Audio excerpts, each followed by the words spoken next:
Over the past few years, there is one thing that completely changed the tier 8 matchmaking forever. And this, obviously, is a premium one, the Caernarvon Action 10. This tank has literally everything to seduce you: high DPM, best armor, and also not so bad mobility. And of course, when it first was released, it overshadowed completely the tech tree version of the Caernarvon, which is the regular Caernarvon, the one you're seeing on screen right now.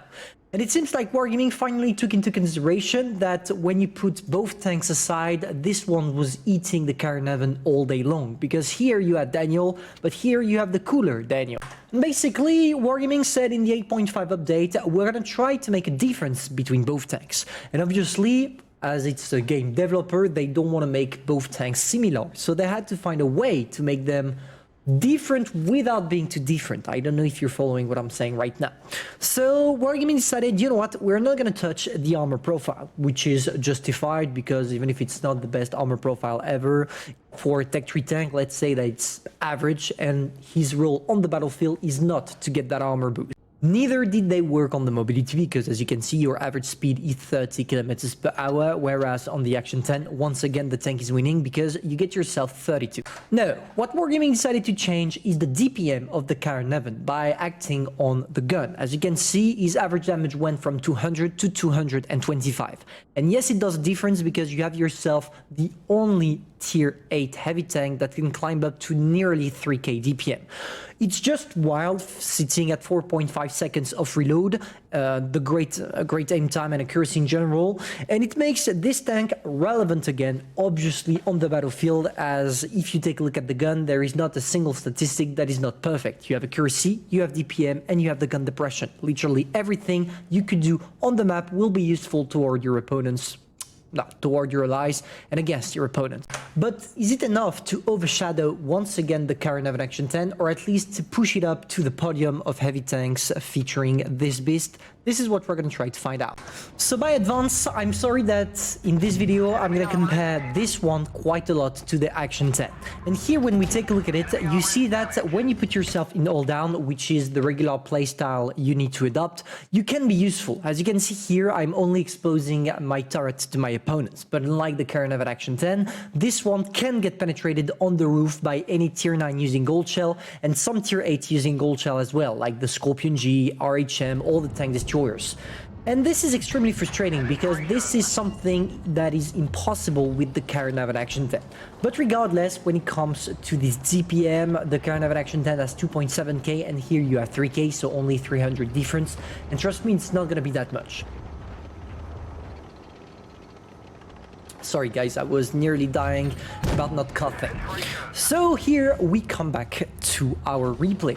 As you can see, I'm playing and using my degrees of gun depression, my 10 degrees if it's possible, simply because that's your only way with this one to bounce your opponents. If you are on the flat ground and you hide all your tank beside the turret, people will still be able to penetrate it because you have the turret cheeks that are penetrable and also the roof, as I just mentioned, which is extremely frustrating and leads you to think that, yeah, the Caernarvon Action 10 is a better tank even after the buff. And to be fair, I'm gonna tell you, yes, it's definitely a better tank.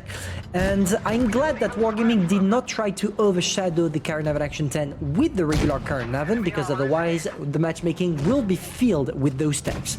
This is the main problem we have with premiums. Wargaming needs to make premiums at least better than regular tanks in order for people to spend their money on them, but of course it comes to a price, ruining the matchmaking. But they also have the choice of buffing a little bit the abilities of the tech tree tanks, but if they do it too much and make them broken, people are gonna spam them again and again on the battlefield, and not only are you gonna get one broken tank, one new broken tank with the 8.5 update, but rather two, the Caernarvon completely buffed and the Caernarvon Action 10 that was already implemented into the game. And this is why when I see a lot of people complaining about them wanting to have regular tech tree tanks competing with premiums, it's not the solution. The solution would be to decrease the abilities of the premiums, but this is something Wargaming will never allow, unfortunately. So, to sum up my thinking, the Caernarvon Action 10 is still on the top, but at least from the grinding perspective, it's gonna make that tank really, really more interesting. Because now, even if you are still only a gun and nothing else, you can try to using your 10 degrees of gun suppression, taking some heals and dealing damage. I would recommend 3 tactics with it. The hold down, as we just mentioned at the beginning of the game, but also the peekaboo, because you have a great accuracy, so you can just go out of your position, sneak your shot, and pull back to a safe one where nobody can shoot you, and that will decrease your chances of getting penetrated, obviously. And finally, the perma tracking. Always shoot at the first track on every single tank you see, because after 2 tracks, you will be able to immobilize them. And if you do, well, it's gonna be easier for you to kill them because they will not be able to move, and it will also prevent you from being pushed or something like this. And here you see that without struggling too much, we managed to pull out a 3.3k game.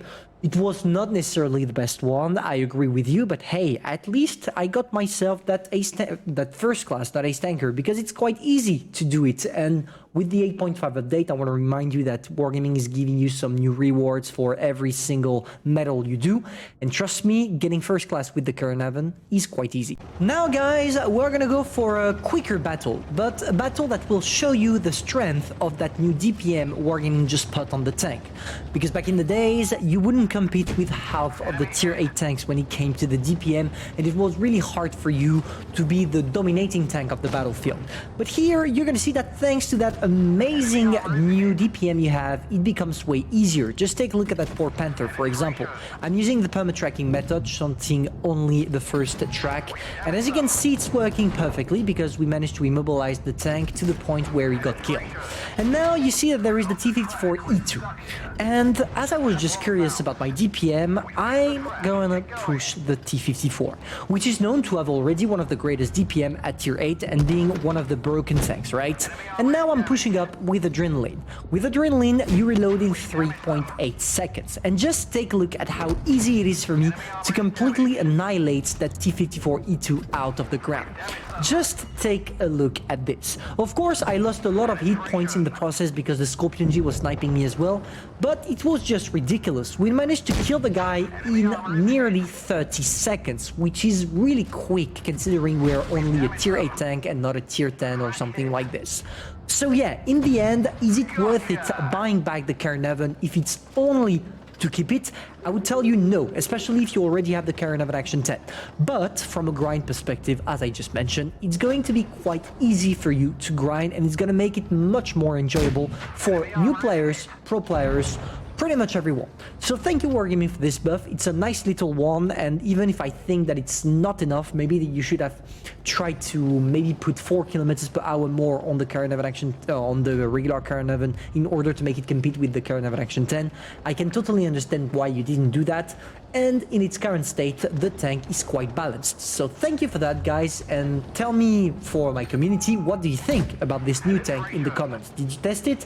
Do you plan on getting it or not? I would be curious to see, because that's quite a controversial tank. So hopefully you enjoyed, guys. If that's the case, feel free to subscribe, like and share, and personally I'm gonna see you soon for a new video.